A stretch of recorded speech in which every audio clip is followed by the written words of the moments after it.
All right. Um, no hat today. I usually have my trademark hat on, so no hat today. We're going no hat. We're here to just talk about Phillies baseball, where this is going. Of course, as you know, the Sixers got shit canned yesterday by the Boston Celtics, lost 30 by 32 points.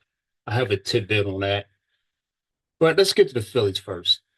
Um, this is a very bad baseball team. They are mentally weak.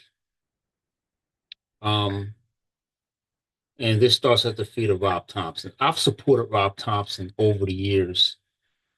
I really commend the job he's done. Remember, he took over for Joe Girardi. Okay.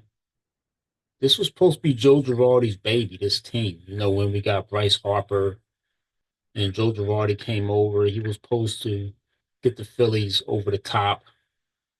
And Joe Girardi underachieved with this team. And sure enough, they moved on from Joe Girardi and they hired Rob Thompson. They Of course, they kept it in house, and I think Rob Thompson was the bench coach, and they just said, "We're going to promote you to manager," and it's worked out. But just like every relationship in life, and just like you know, every coach or manager, they all have expiration dates, and unfortunately, I think Rob Thompson's expiration date has expired. Okay, I really do believe that. I'd be shocked if this team can rebound and move on and get to the playoffs and go to the World Series. It's not looking that way, folks. And do you understand? This team has already been shut out 4 times in the month of April. No team has ever got to the World Series that has been shut out 4 times in April. No team's ever got to the World Series. All right, so that's out the window. And number two, this team has already lost 4 out of 5 home openers and series. They've lost 4 out of 5. That's not good. That hasn't happened since 2013. And during that season, they finished 73 and 89 in 2013. So it sounds like a recipe for disaster for the Phillies. And the Phillies they've always had a strange history with staying relevant. Now I can go back to the 1980 season when they won the World Series, and after if you look at their peak was 1980, won a World Series, but before that they were relevant between 76 to 80. They were always in the playoffs, and it was like a 4 year stretch, and then they fell off. They went to the they went into the tank after the 1980 season. I think 81 was a strike shortened season. I think that was a Dodgers year, and Fernando Valenzuela took over baseball. And maybe the strike had something to do with that. I don't know. And the Phillies, they did actually get back to the World Series in '83, but they had a Whiz Kids bunch in '83 with Joe Morgan and that team, and but it was like an older team in '83 that got to the World Series. Smitty, Joe Morgan, who else was on that team? Was Watson well on that team? I think Gary Matz was still there, but that was their only little success in the '80s, and then they fell back into the tank. They rose back up again in 1993. It's like the miracle season. Jim Fregosi, remember the John Kruk, it's the beer drinking bunch. Darren Dalton, Lenny Dykstra, Pete Incaviglia. They had a nice team and got to the World Series, and they lost 4 games to 2 to the Toronto Blue Jays. Okay, and the 1994 season was strike shortened season.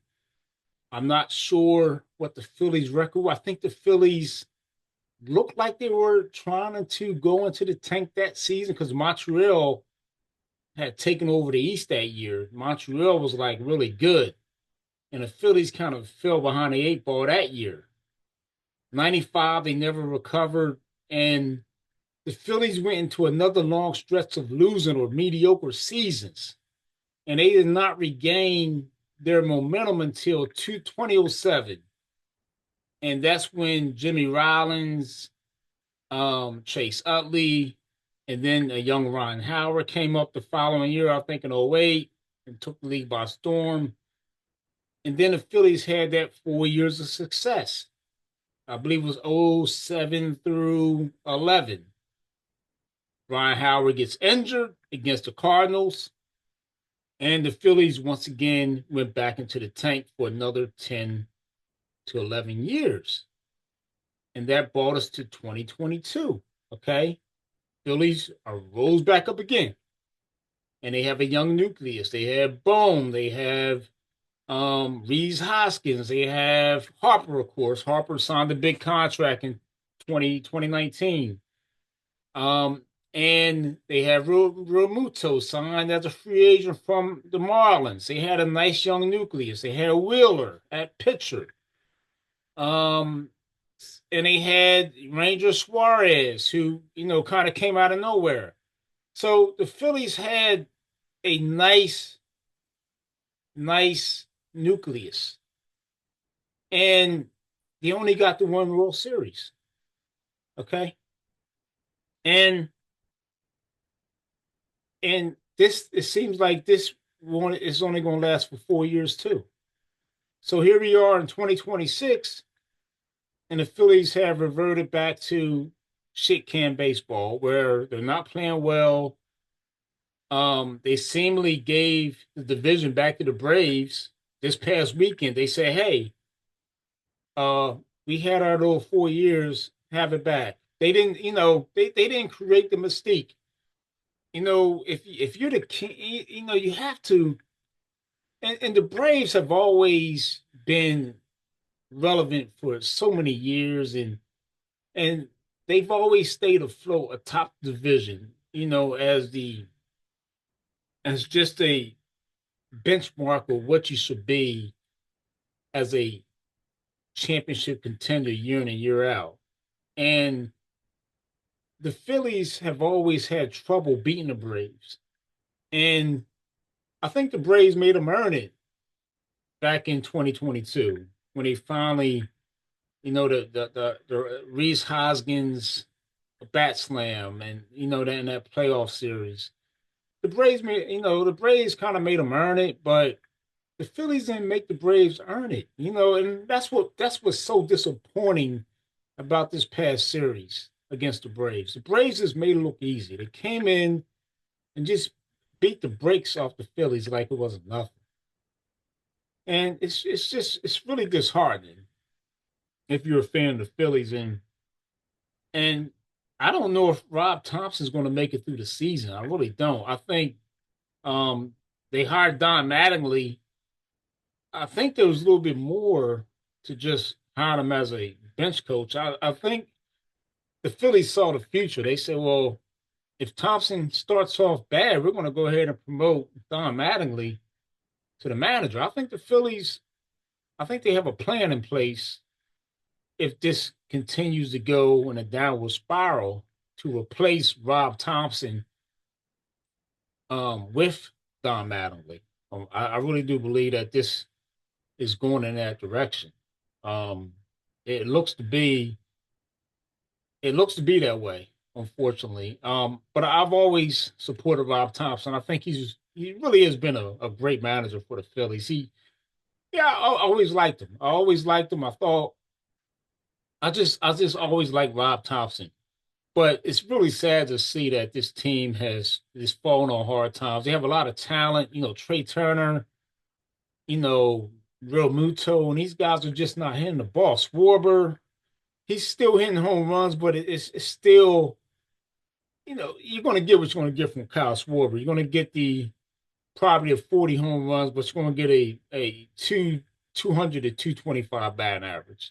You'll be lucky to get a 250 batting average, but you're only going to get basically between 200 and 225 batting average from Kyle Schwarber. That's what you're going to get from him.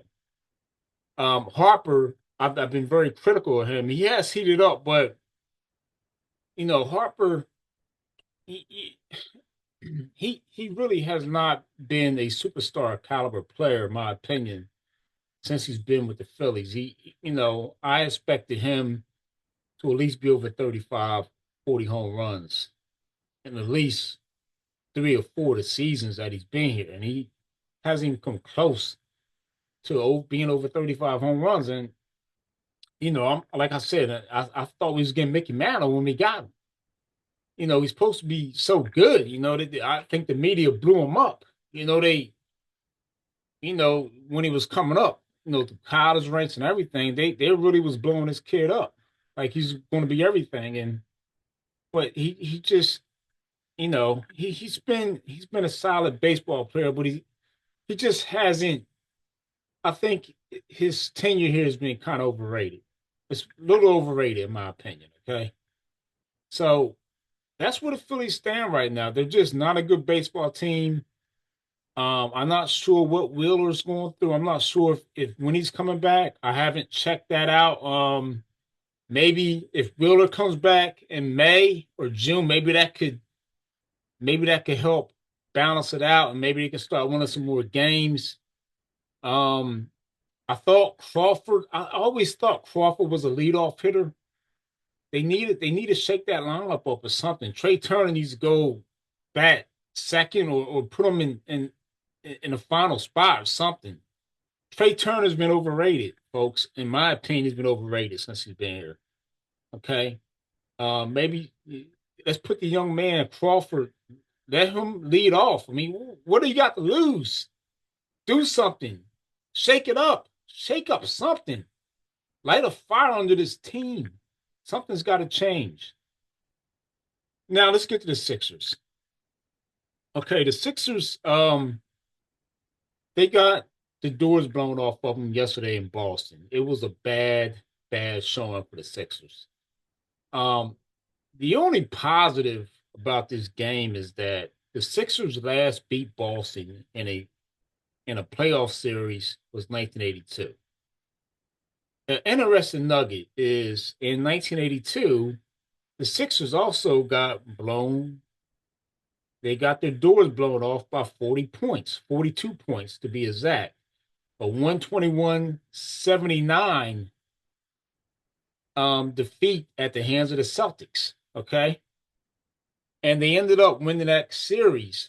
They were down 3 games to 1 and came all the way back to win 4 games to 3 and advance to play the Lakers, which of course, they lost that too. They lost to Magic Johnson and them. But the only problem is that this team does not have Dr. J, and this team does not have those components that 82 team had. They don't have well, Maxi may be the closest thing to Andrew Toney, but other than that, I don't think they have a Maurice Cheeks. So this Sixers team is kind of limited. Okay. And I stated that in order for the Sixers to have a chance to beat this Boston team, VJ Edgecombe needs to be at least +6, average about +6, be better than his playoff average. Okay. Be better, make a name for himself. Think about D Wade back in 2003 when he played above his regular season scoring average. Okay. Yesterday wasn't a good start for VJ. He was -26. Okay. Maxi was -24. Okay. So this is a bad start for the Sixers. The whole starting lineup were in a minus. This is because Boston is a very good defensive team, and they also are a solid perimeter shooting team. So this is going to cause a lot of problems for the Sixers if they expect to win this series. Um, I also mentioned Joel Embiid. He needs to have a Willis Reed moment. It's looking very bleak that is going to happen.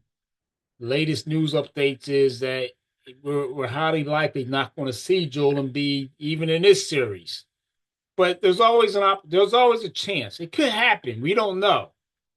But the Sixers right now are that was a bad showing to start the series with Boston.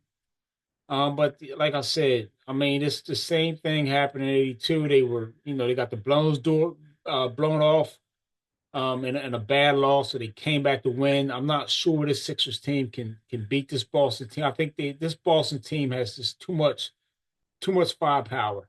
I mean, from everywhere. You got Tatum, you got Brown. You just got you got Hauser. He's shooting the ball white. I mean, these guys are too they're too good, man. This Boston team is just they're firing on all cylinders.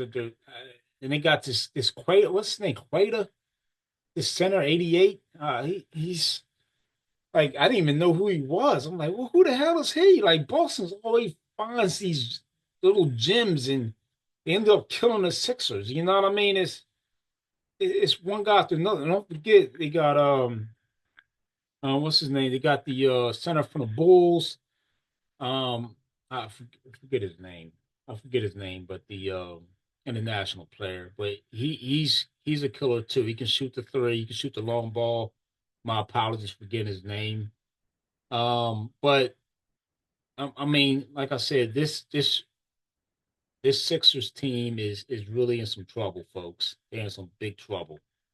Um, I just hope they can find a way to recover.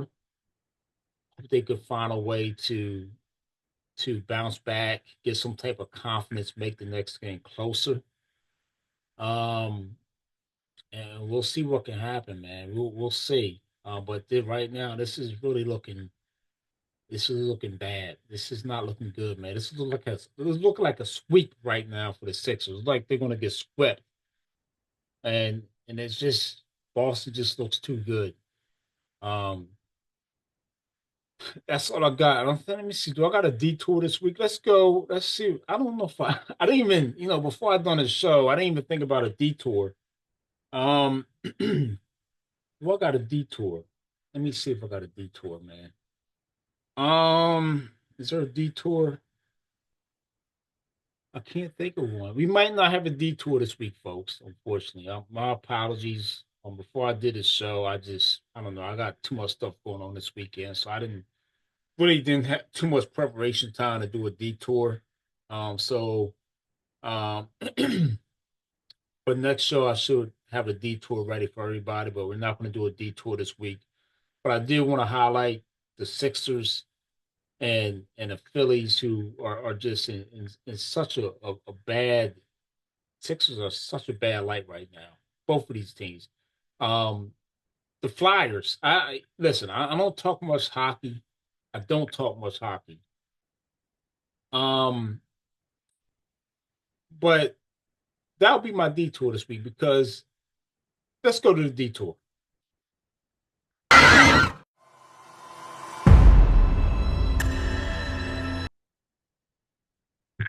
Now, it relates to sport, ties to sports, but hockey. Okay. The Flyers, I don't talk hockey, okay? But I'm going to tell you a little tidbit about hockey. I first got into playoff hockey in 2010, okay? And around 2010 when the Flyers they went on to play the Blackhawks. There is nothing like playoff hockey. And if you've never seen a hockey playoff game at a sports bar, you're missing out. You're really missing out, especially when you got the speakers going off and they're doing play by play, and you got a nice crowd in the bar. It is an awesome experience. And I was kind of like I was watching the Flyers play the Pittsburgh Penguins, and you get so enamored with it. It's hard to take your eyes off. And hockey is that type of sport where you don't watch it during the season. You don't. But when it's playoff hockey, it really is something else. It's something to watch. It really is. It's just different. Okay. So if you're watching this show and you ask me, well, how the hell does he like? Well, listen, I like hockey in the playoffs. I do. I wanted to go to a sports bar to watch hockey. I did because I know there's a bar out there that actually plays the play-by-play over the speakers, and you got the crowd, the Flyers fans in there, and everybody's going crazy. And I just can't imagine the atmosphere when the Flyers won on that. What was that? I think it was a Saturday night. I just can't imagine the environment. It had to be crazy. But kudos to the Flyers. They showed some heart. That's how you beat a rival. You go into the building and you kick their ass. They did that to the Pittsburgh Penguins and that crybaby Sidney Crosby. Kudos to the Flyers. I think this team can make some noise. I think they can get past the Penguins. They do have potential to go deep in the playoffs, very deep. This team is like that 2022 Phillies team, young.